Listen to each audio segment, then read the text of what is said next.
அண்மை செய்தியை பார்த்து கொண்டிருக்கிறோம்.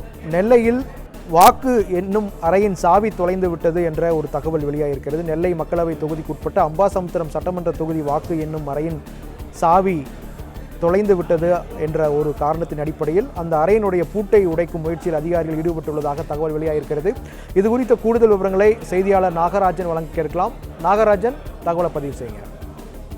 நெல்லை நாடாளுமன்ற தொகுதிக்கு உட்பட்ட 6 சட்டமன்ற தொகுதிகளுக்கும் உள்ள வாக்கு எண்ணும் மையம் என்பது திருநெல்வேலி அரசு பொறியியல் கல்லூரியில் நடைபெற்று வருகிறது. இன்று காலை 8 மணிக்கு தபால் வாக்குகள் எண்ணும் பணி தொடங்கும் என சொல்லப்பட்டது. அதன் அடிப்படையில் அனைத்து கட்சி முகவர்களும் அந்தந்த சட்டமன்ற தொகுதிக்கு உட்பட்ட அறைகளில் அவர்கள் இருந்தனர். அவர்கள் முன்னிலையில் வாக்கு எண்ணும் பணி தொடங்கும் என அறிவிக்கப்பட்டிருந்தது.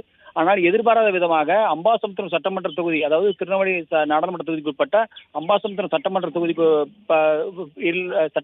உட்பட்ட வாக்குகள் வைக்கப்பட்டுள்ள அறையை திறப்பதற்கான சாவி தொலைந்து விட்டது என அதிகாரிகள் தெரிவித்தனர். இங்கு தேடியும் கிடைக்கவில்லை என தொடர்ச்சியாக அவர்கள் தேடுதல் வேட்டை நடத்தினர். சுமார் அரை மணி நேரமாக தேடிய நிலையில் சாவி கிடைக்காத இறுதியாக முகவர்கள் வாக்குவாதம் செய்ய ஆரம்பித்தார்கள். அவர்கள் இதில் நடக்கும் குளறுபடிகளை உடனடியாக சரி செய்ய வேண்டும் என கோஷங்கள் எழுப்பினர். சுமார் 30க்கும் மேற்பட்ட முகவர்கள் ஒன்று சேர்ந்து கோஷங்கள் எழுப்பியதால் அந்த பகுதியில் ஒரு பரபரப்பு ஏற்பட்டது.